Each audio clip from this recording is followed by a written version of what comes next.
Les récits historiques qui nous fascinent le plus sont souvent les plus atroces et les plus sanglants. Des noms tels que Vlad l'Empaleur, Richard III d'Angleterre et Attila le Hun ont acquis un statut presque mythique. Et nous restons toujours fascinés par la cruauté des empereurs romains et la sauvagerie des guerriers vikings. Mais on oublie parfois que ces bourreaux et leurs victimes ont réellement existé.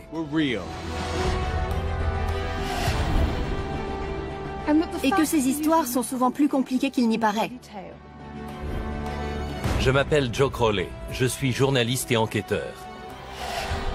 Je m'appelle Susanna Lipscomb, je suis historienne et auteure.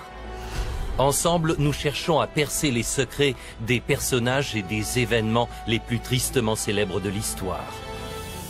Nous examinons les scènes de crimes du passé. Et voilà, affaire classée. Nous recherchons des preuves. Regardez, c'est exactement ce qu'on voulait. Et le résultat de l'enquête est parfois surprenant. Vous pensez tout savoir de ces récits sanglants?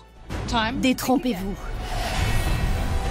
Dans cet épisode, nous enquêtons sur 3 des plus célèbres monstres de l'histoire. L'empereur romain Caligula. La folie de ce dictateur est devenue légendaire. Il adore voir les gens souffrir atrocement et mourir sous ses yeux. Gilles de Rais, le bras droit de Jeanne d'Arc. Ce soldat issu de la noblesse était un tueur en série psychopathe. C'est vraiment un être maléfique. Et la comtesse Elisabeth Bathory. On la considère souvent comme la femme la plus meurtrière de l'histoire. On comprend d'où lui vient le surnom de comtesse sanglante.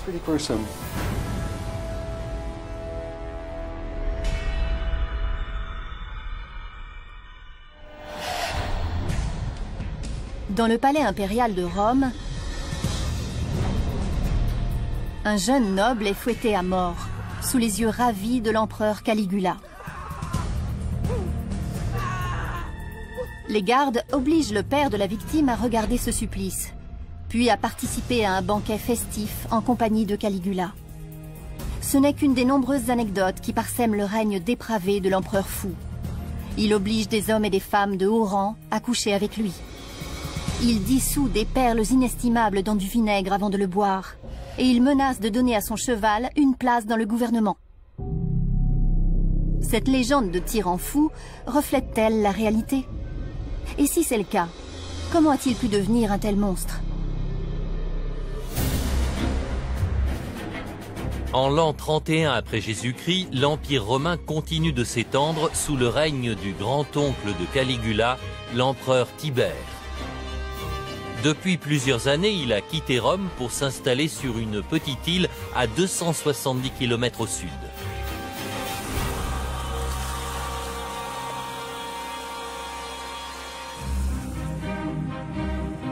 Caligula n'a que 19 ans quand il arrive à Capri, et il passe 6 ans à la cour de Tibère avant de devenir lui-même empereur. Je veux savoir ce que son grand-oncle lui a appris. Son séjour sur cette île paradisiaque a-t-elle fait de lui un monstre sadique? J'ai contacté un historien spécialisé dans la Rome antique, le docteur Alexander Evers. Bonjour Alexander, c'est magnifique. Caligula a dû passer de très bons moments ici.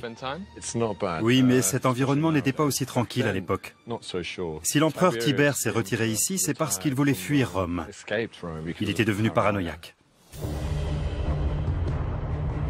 Poussé par la peur, Tibère a déjà éliminé beaucoup de rivaux potentiels, dont le père et les frères de Caligula. À présent, il s'intéresse au jeune homme lui-même. Tibère le fait venir à Capri pour pouvoir garder un œil sur lui, le contrôler et même le tuer si nécessaire. Plutôt stressant pour le jeune Caligula. Oui, il suffit d'une parole déplacée, d'un geste malheureux, et il risque de dégringoler le long d'une des falaises de Capri.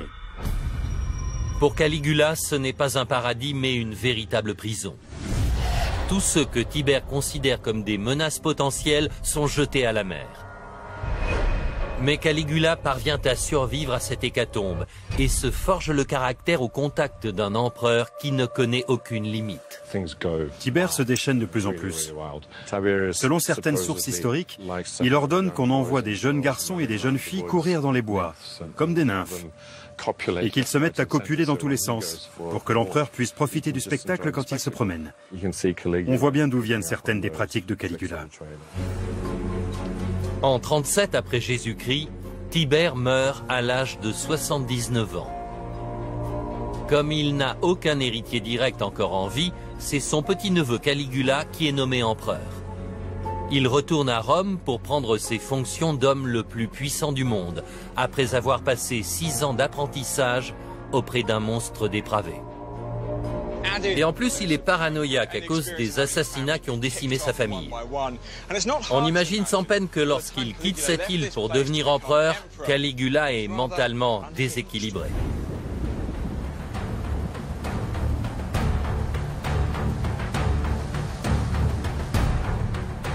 Caligula rentre à Rome en mars 37. D'après les recherches de Joe, les habitants de la capitale ont toutes les raisons de condamner portes et fenêtres en prévision de la tempête à venir. Comment réagissent-ils lorsque l'ouragan Caligula s'abat sur Rome? Pour répondre à cette question, je me suis rendue au cœur de la Rome impériale, le Forum.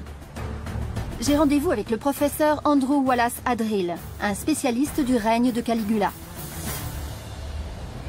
Dites-moi, Andrew, est-ce que les Romains redoutent le pire quand Caligula revient à Rome pour être nommé empereur? Au contraire, ils sont pleins d'espoir. Ils viennent de vivre plusieurs années très éprouvantes. La fin du règne de Tibère a été épouvantable. Rome empeste la mort. Parmi ces décès figurent les parents de Caligula. Et le jeune empereur profite du statut glorieux qu'il laisse derrière eux. Ils étaient tous les deux très populaires. Son père, Germanicus, était un grand général romain. Et sa mère, Agrippine l'aînée, était une sorte de Lady Diana de l'époque. Caligula hérite donc de l'estime qu'on portait à ses parents. Mais les Romains déchantent très rapidement, j'imagine. Non, non, pas du tout. D'après plusieurs sources, le début de son règne est formidable. Avec le recul, on sait aujourd'hui qu'en fait, c'est tout le contraire. Mais à l'époque, les Romains ne s'en rendent pas compte. Ils ont désespérément besoin d'espoir, et Caligula nourrit cet espoir. C'est l'étonnement général. Au lieu de marcher sur les traces de Tibère, Caligula prend la direction opposée. À l'époque, c'est ici que se dresse le Circus Maximus, la plus grande arène de Rome. Tibère a interdit les jeux du cirque dans cette enceinte. Mais quelques semaines après le retour de Caligula, les courses de chars reprennent et les gladiateurs affrontent à nouveau les lions sous les yeux de 150 000 spectateurs impatients. Et juste là, en plein milieu de Rome, se trouve le palais de Caligula. Il surplombe le Circus Maximus, dans lequel le jeune empereur donne au peuple ce qu'il désire. Du spectacle, de la splendeur et beaucoup de sang. Pendant les premières années de son règne, Caligula semble être exactement l'empereur dont Rome avait besoin.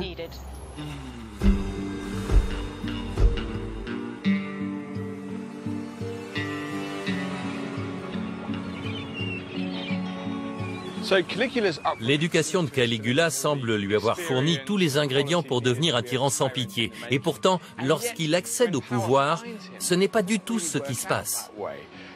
Alors d'où lui vient cette terrible réputation? Pour trouver la réponse, j'ai décidé de me rendre sur le lieu de vacances du jeune empereur Caligula. Et j'ai pris contact avec le professeur Peter Wiseman. Bonjour Peter. Vous êtes Joe? Enchanté. Enchanté. C'est un spécialiste des historiens de l'époque qui raconte que le règne de Caligula connaît un début prometteur. Quand il arrive à Rome, il tâtonne un peu et il écoute les conseils de son entourage. Mais ça ne dure pas.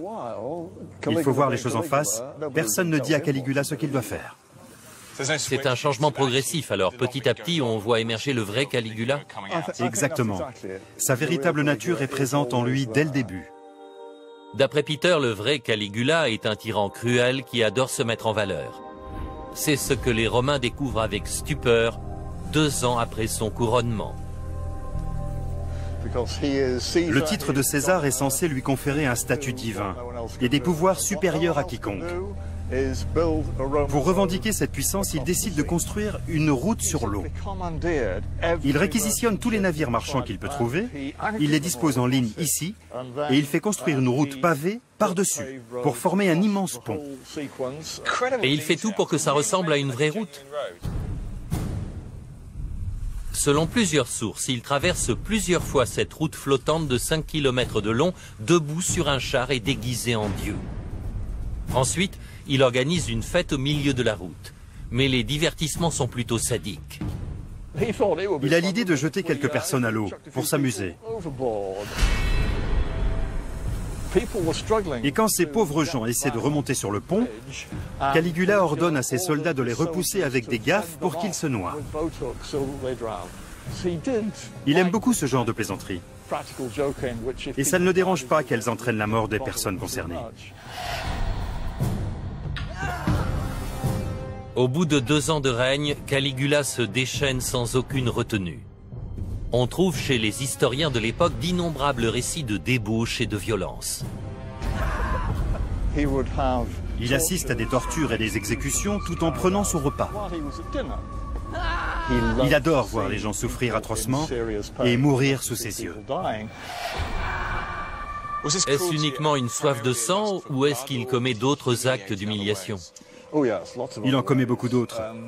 Le pouvoir absolu lui permet, entre autres, de disposer comme il le souhaite de n'importe quelle femme. Par exemple, Caligula organise un grand dîner et il invite un sénateur très important avec son épouse. Pendant le repas, il emmène la femme dans sa chambre. Une demi-heure plus tard, il revient et devant tout le monde, y compris le mari, il fait des commentaires détaillés sur les performances sexuelles de la pauvre femme. Voilà le monstre qui s'est formé à Capri. Un homme qui a appris qu'un empereur peut coucher avec n'importe qui et tuer sans le moindre scrupule. Mais pourquoi est-ce que Caligula va aussi loin dans la décadence? Il a beaucoup de traits de caractère très déplaisants. Il est sadique, irresponsable et égoïste. Et en tant qu'empereur, il a la possibilité de satisfaire ses moindres désirs pervers.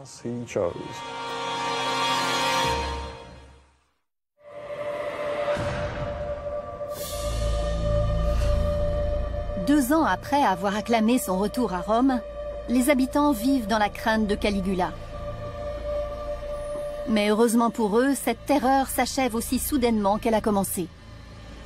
Par son comportement scandaleux et ses farces morbides, Caligula nous montre que la puissance d'un empereur romain n'a aucune limite. Et pourtant, son règne prend fin moins de 4 ans après son couronnement. Comment un être aussi redoutable peut-il perdre la face si rapidement ?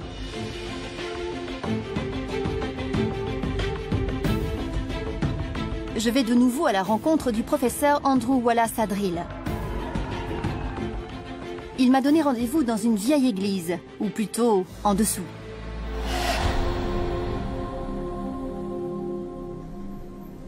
Dans cet espace souterrain se trouvent plusieurs salles romaines très bien conservées. Grâce à elles, on peut imaginer l'aspect de certaines parties du palais de Caligula. Les sources historiques qualifient son palais de terrier de lapin. En voyant ces pièces, on comprend bien cette appellation. Tout ça m'évoque un bâtiment très mystérieux, plein de petits couloirs dérobés. Tout à fait. Et tous ces petits passages isolés constituent en réalité un grand danger pour lui. Il n'y a pas si longtemps, le peuple adorait Caligula. Mais à présent, sa vie est menacée au sein même de son palais. Les Romains considèrent qu'il est fou, sans aucun doute. Selon certains témoignages, il a voulu que son cheval Incitatus devienne consul. On raconte également qu'il s'est soudainement mis à rire pendant un repas et que quand les deux consuls assis à côté de lui ont demandé pourquoi, il a répondu « Je viens de me rendre compte que je pourrais vous faire décapiter sur le champ ». On ne peut même pas dire que certaines personnes l'apprécient et que d'autres le trouvent fou. Non, tout le monde désapprouve son comportement. À cause de sa violence et de son humour noir à la limite de la démence, même les proches de Caligula se détournent de lui. Moins de 4 ans après son accession au pouvoir, l'un de ses hommes n'en peut plus. Caligula est allé jusqu'à contrarier son garde du corps, Cassius Chaerea. C'est un tribun, un officier de la garde prétorienne.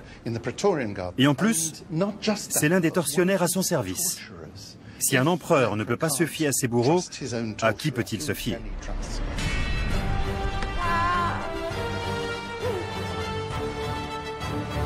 Cassius Chaerea ne supporte plus les abus de Caligula.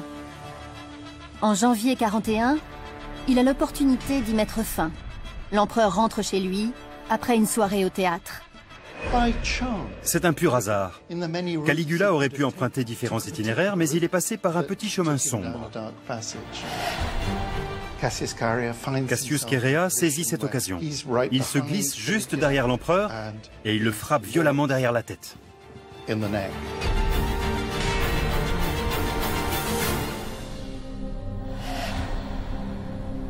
Caligula est mort à l'âge de 28 ans. Les historiens romains l'ont qualifié d'animal en proie à la démence, mais je ne suis pas sûre qu'il était fou. Je pense que son comportement a été le résultat d'une éducation traumatisante, de l'exemple affreux de Tibère et de traits de caractère assez désagréables. Il suffit d'ajouter à cela un pouvoir sans limite et on obtient un empereur absolument monstrueux.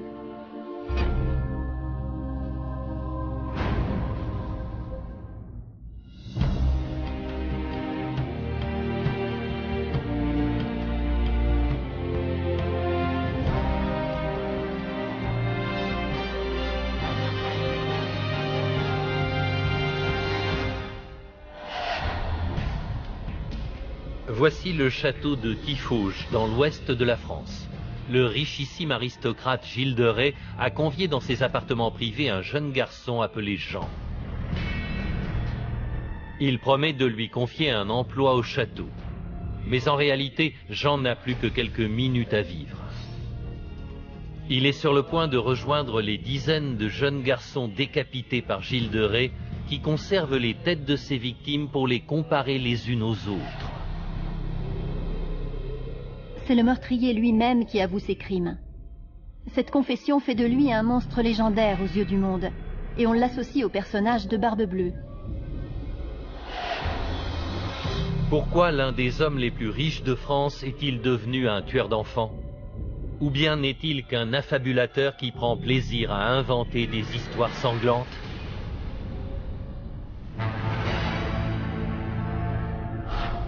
Gilles de Rais est né en 1404 au château de Chantossé-sur-Loire dans l'ouest de la France. À l'âge de 11 ans, il se retrouve orphelin et il hérite de 23 châteaux, d'une immense fortune et d'un très haut statut social. À l'âge de 36 ans, il est pendu pour avoir commis des dizaines de meurtres. De nos jours, on se souvient de Gilles de Rais comme d'un personnage similaire à Barbe Bleue, le terrible tueur en série des contes de fées. Mais je voudrais me renseigner davantage sur cet homme énigmatique du XVe siècle et savoir si sa réputation de tueur impitoyable est réellement justifiée.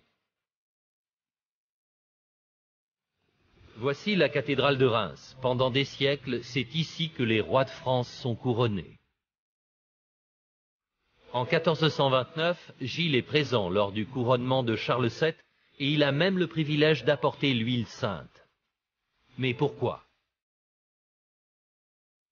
J'ai demandé au professeur Isabelle Euland-Donat de nous aider à comprendre comment cette mission sacrée peut être confiée à un homme aussi peu vertueux. Il s'agit d'un grand honneur qui lui est accordé parce qu'il est maréchal de France. Et pourquoi? Qu'est-ce qu'il a fait pour avoir ce titre? C'est un très bon soldat et un excellent meneur d'hommes. Et grâce à ce titre prestigieux, il est admiré de tous. Mais il n'y a aucune rumeur sur son compte, aucun signe avant-coureur de sa future renommée de tueur en série? À ce moment-là, non. En revanche, il faut préciser que Gilles de Rais a déjà vu et fait couler énormément de sang. Dans les années 1420, il a combattu aux côtés des patriotes français qui tentaient de repousser les Anglais. C'est la guerre de 100 ans et dans tout le royaume, beaucoup de soldats se conduisent très mal. Ils brûlent des villages, volent de la nourriture, enlèvent des femmes. Gilles de Rais a assisté et sans doute participé à tout ça. C'est plutôt normal. Cette brutalité? Oui, dans le cadre d'une guerre en plein 15e siècle, ce n'est pas étonnant. Mais ces soldats ne sont pas tous devenus des tueurs en série psychopathes. Non, seulement l'un d'entre eux. Il se peut que la guerre ait rendu Gilles complètement insensible et avide de sang. Mais elle a également fait de lui un héros. Une autre protagoniste de la guerre de 100 ans joue un rôle crucial lors du couronnement de Charles VII, Jeanne d'Arc. Parmi ces deux héros de guerre, l'une deviendra une légende et une sainte, tandis que l'autre sera toujours considéré comme un assassin monstrueux. En 1429, Gilles de Rais est donc un jeune homme très riche, avec beaucoup de relations, de nombreux privilèges et énormément de pouvoir. Avec une situation pareille, on peut difficilement imaginer ce qui a pu mal tourner.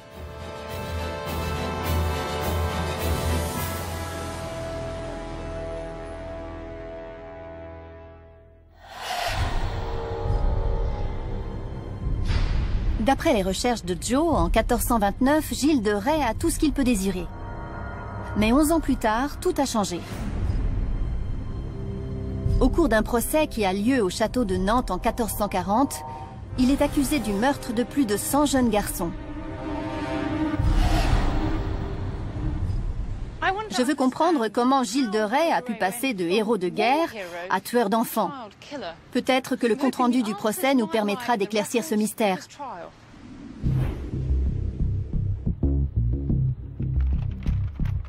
Ce document est conservé à Nantes, aux Archives nationales, à 1 kilomètre de là où le procès a eu lieu.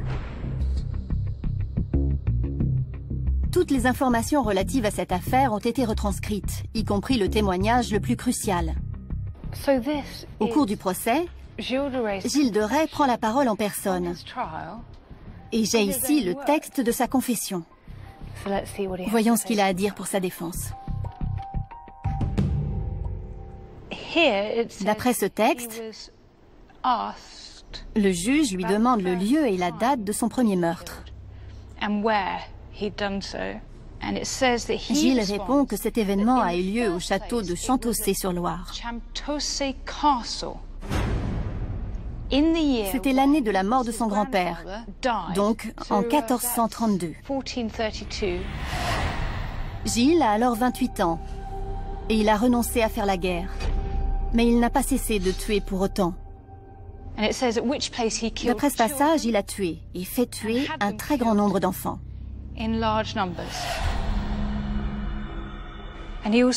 Et apparemment, il adore s'asseoir sur le ventre des garçons à l'agonie et les regarder mourir. C'est vraiment un être maléfique. Certaines époques passées nous semblent aujourd'hui pleines de cruauté. Mais ces documents sont particulièrement choquants parce qu'il s'agit d'enfants. Même si les faits ont eu lieu il y a presque 600 ans, c'est très perturbant de lire tout ça. La question qui nous vient tout naturellement, c'est pourquoi? Et cette question lui est posée lors du procès. Oh, ça alors? D'après ce que je lis, il répond que sous l'effet de la paresse et de la consommation de vin chaud, il entre dans un état de grande excitation et c'est ça qui le pousse à commettre toutes ces atrocités. Il dit que c'est à cause du vin chaud, le genre de vin qu'on boit à Noël. Donc en fait, il dit qu'il était ivre et qu'il a fait tout ça sous l'emprise de l'alcool.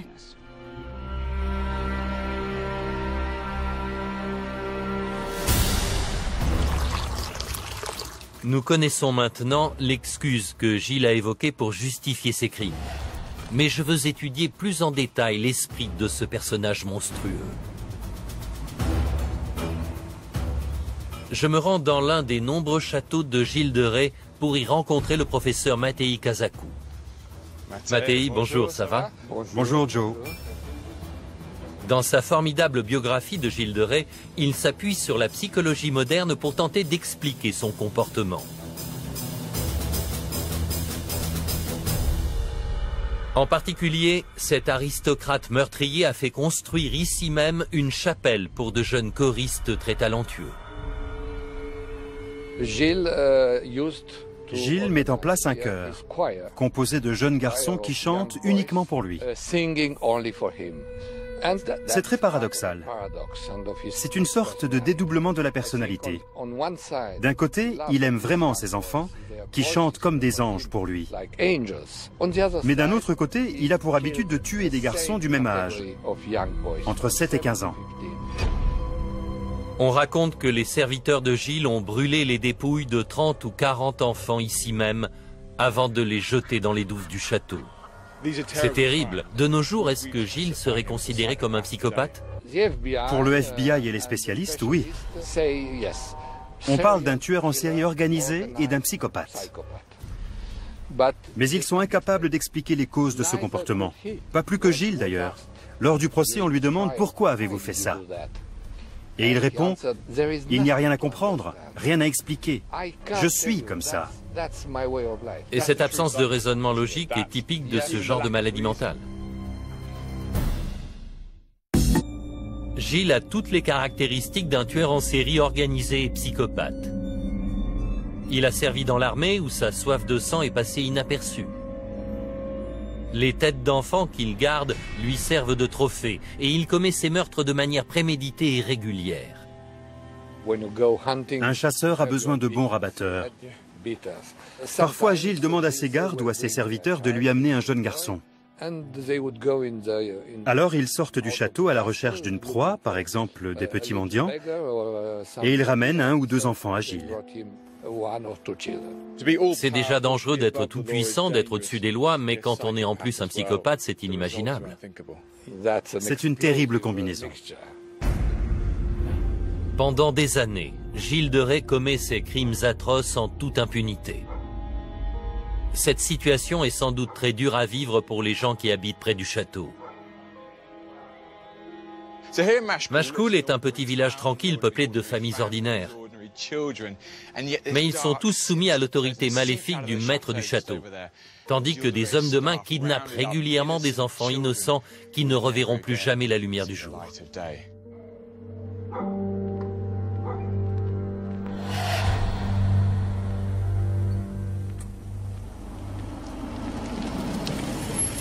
D'après les archives que j'ai consultées, Gilles de Rais a commis ses meurtres atroces entre 1432 et 1440, date de son arrestation. Qu'est-ce qui a bien pu changer la donne? Comment a-t-il été capturé? En 1439, Gilles passe le plus clair de son temps dans un autre château, situé à 60 km de Machecoul. J'espère trouver ici des indices qui permettraient d'expliquer sa chute. Je vous en prie, allez-y. J'ai fait venir le professeur Martin Aurel, un grand historien spécialiste du Moyen-Âge. C'est très impressionnant. Oui, en effet. Ça lui a coûté beaucoup d'argent. Entre 1430 et 1440, Gilles investit une petite fortune dans la rénovation du château. Cette extravagance est typique du personnage. Pour lui, le prix n'est pas un problème, du moment qu'il peut impressionner les gens. Par exemple, il garde 800 chevaliers avec lui en permanence. Mais d'où vient tout cet argent qu'il dépense sans même s'en soucier? C'est très simple. Grâce à son héritage, il possède énormément de châteaux. Alors, en l'espace de 2 ou 3 ans, il en vend 40. 40? Oui, c'est incroyable. En 1429, les châteaux de Gilles de Rais recouvraient une bonne partie de l'ouest de la France. Mais 10 ans plus tard, il n'en a plus que 2. C'est trop peu pour un homme d'une telle ambition. En proie au désespoir, il kidnappe alors le frère de l'un des acheteurs. Malheureusement, le frère en question est un prêtre. Et l'enlèvement a lieu en pleine messe. À l'époque, interrompre la messe est considéré comme un grave sacrilège, passible de l'excommunication. C'est pour cette raison qu'il est capturé et emmené à Nantes pour être jugé. Et à partir de là, la partie est finie. Gilles de Rais a tué des dizaines d'enfants sans être inquiété. Mais le jour où il offense l'Église, il est soumis à une enquête rigoureuse qui révèle au grand jour ses crimes terribles. En automne 1440 à Nantes, il confesse librement ses actes et est condamné à mort. À 9 h du matin, les bourreaux viennent chercher Gilles au château et l'emmènent dans un pré non loin de là. Ils le pendent au-dessus d'un bûcher, mais avant que son corps ne soit consumé par les flammes, 4 femmes aristocrates viennent le récupérer et vont l'enterrer dans une église voisine. Cette sépulture aurait été appropriée pour un noble ordinaire, mais pas pour l'un des pires tueurs en série de toute l'histoire de France. Nul ne peut dire avec certitude pourquoi Gilles de Rais est devenu un terrible criminel. Mais les possibilités ne manquent pas. La brutalité de la guerre à laquelle il a participé, son amour et sa haine des enfants, et son pouvoir illimité de riche seigneur sont autant de facteurs possibles. Mais quelle que soit la véritable explication, il ne fait aucun doute que Gilles de Rais mérite amplement sa réputation de monstre.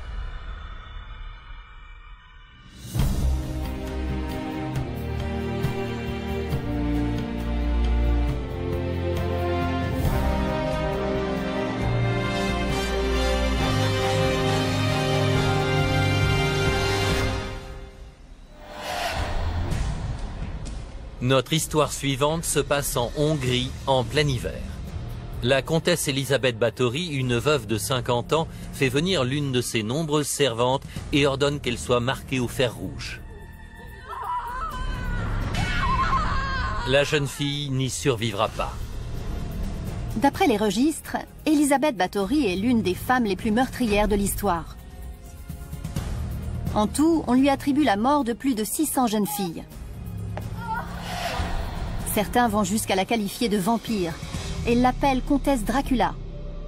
On raconte qu'elle se baigne dans le sang des vierges pour rester éternellement jeune. Peut-on prouver que ces histoires sont vraies? Ou bien s'agit-il seulement d'un mythe sanglant parmi tant d'autres?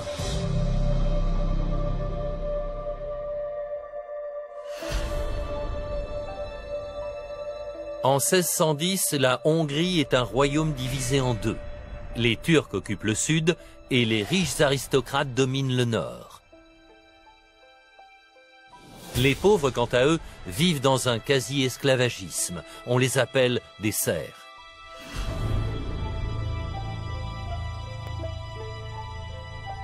De précieuses reliques datant de cette époque sont conservées dans le Musée national de Hongrie. Mais l'objet que je viens voir n'est pas visible du public. Il s'agit du portrait de la plus célèbre des Báthory, la comtesse sanglante en personne.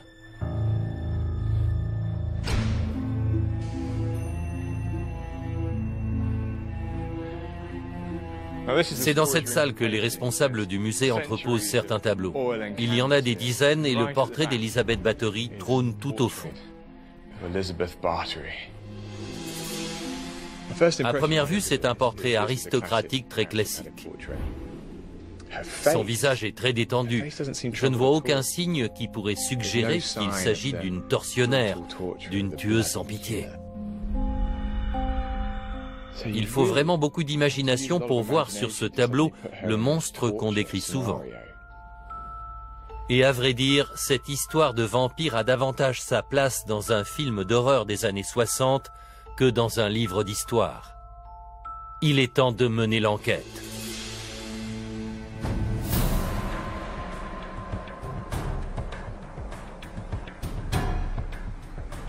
Issue d'une famille immensément riche, Elisabeth Báthory épouse un puissant comte.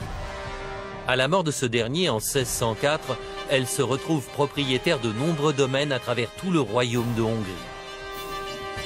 Elle est désormais la femme la plus riche et la plus puissante du pays. Mais si Elisabeth Báthory est aussi célèbre de nos jours, ce n'est pas à cause de sa richesse ou de sa noblesse, c'est parce qu'on lui attribue un nombre record d'assassinats, ainsi que la répugnante habitude de se baigner dans le sang de jeunes vierges. À présent, il s'agit de chercher des preuves pour démêler le vrai du faux. Je pense pouvoir trouver quelques indices au château de Bitka. Au XVIIe siècle, c'est là qu'habite l'homme politique le plus puissant du royaume, le comte Georges Thurzo. En 1610, on lui rapporte que d'étranges événements ont lieu chez Elisabeth Báthory et il décide de lui rendre visite à l'improviste.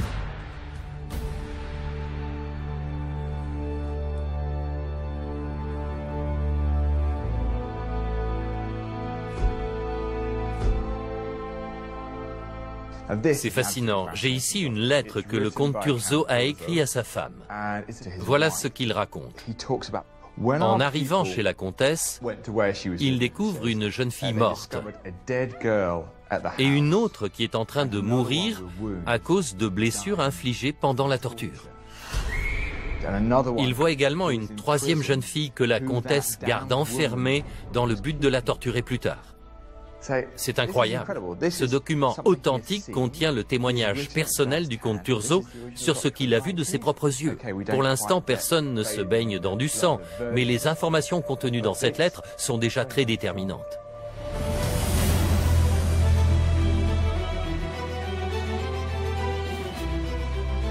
En arrivant ici, j'avais des doutes et c'est très compréhensible. Un mythe tel que celui de la comtesse sanglante a très bien pu être inventé longtemps après sa mort. Mais j'ai trouvé des preuves incontestables qui datent de cette époque précise et qui évoquent des tortures et des meurtres. Apparemment, certaines des accusations portées contre Elisabeth Báthory sont pleinement justifiées.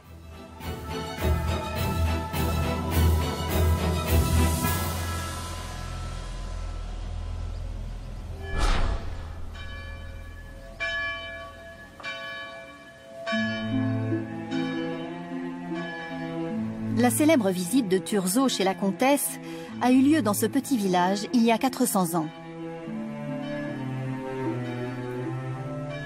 Aujourd'hui, le château d'Elisabeth Báthory a presque complètement disparu.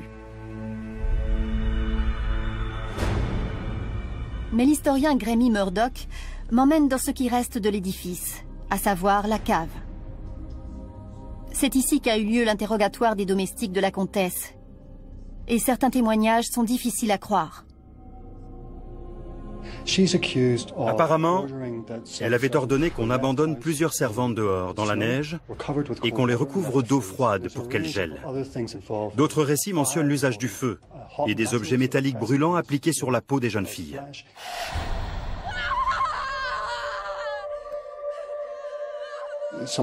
Certaines servantes avaient été battues à mort. On a retrouvé des descriptions assez choquantes du traitement réservé à celles qu'on soupçonnait d'avoir désobéi à la comtesse. C'est vraiment écœurant. Oui, on comprend d'où lui vient le surnom de comtesse sanglante. Après les interrogatoires, 4 domestiques avouent sous la torture qu'ils ont aidé la comtesse à mettre en place ce règne de la terreur. On parle de plusieurs centaines de jeunes filles mortes. Une semaine plus tard, les complices d'Elisabeth Báthory sont jugés et exécutés au château de Bitka.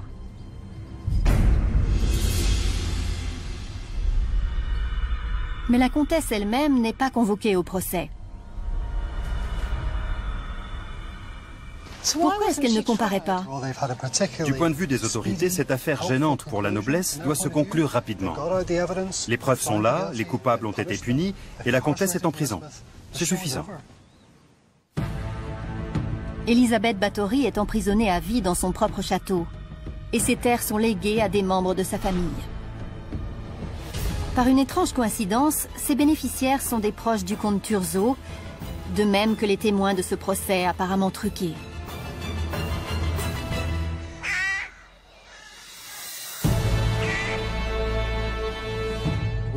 Toutes ces personnes trouvent leur intérêt dans la déchéance d'Elisabeth Báthory. Il faut donc s'interroger sur leur véritable motivation et sur les témoignages entendus pendant le procès. Alors les rapports qui font état de centaines de victimes seraient faux? Les preuves liées à l'affaire font état de 30 ou 50 victimes. Selon toute vraisemblance, il n'y en aurait pas eu davantage. Selon Grémy, les registres se trompent. De même que les auteurs qui qualifient Elisabeth Báthory de vampire. Certains prétendent que la comtesse se baignait dans le sang pour préserver sa beauté ou pour arrêter de vieillir.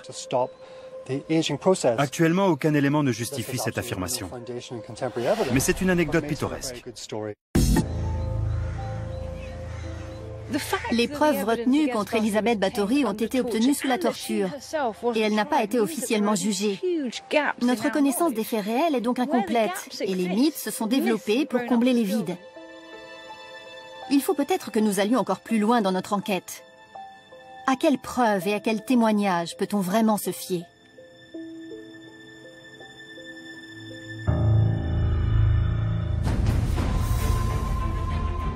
Susanna a découvert des failles troublantes dans l'affaire Elisabeth Báthory. Pourtant, j'ai trouvé la déclaration d'un témoin oculaire qui décrit une séance de torture.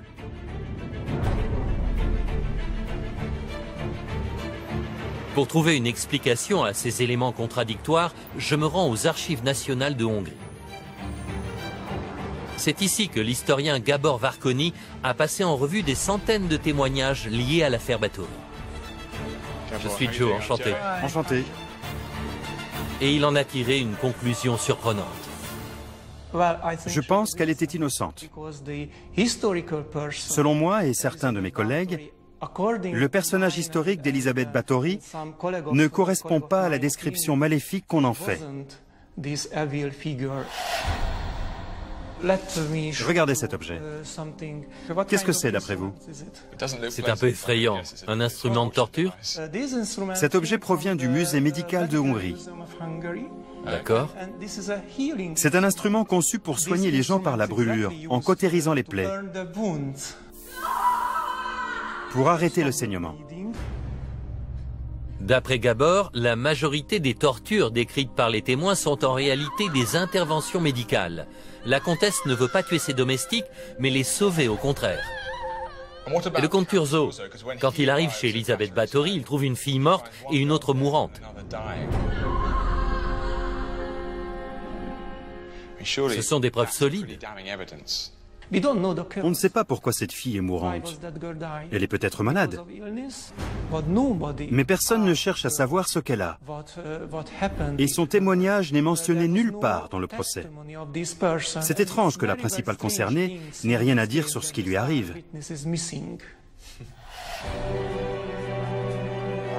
Les témoignages sur ce sujet viennent de deux sources différentes. Les complices de la comtesse d'une part, et des témoins indépendants d'autre part.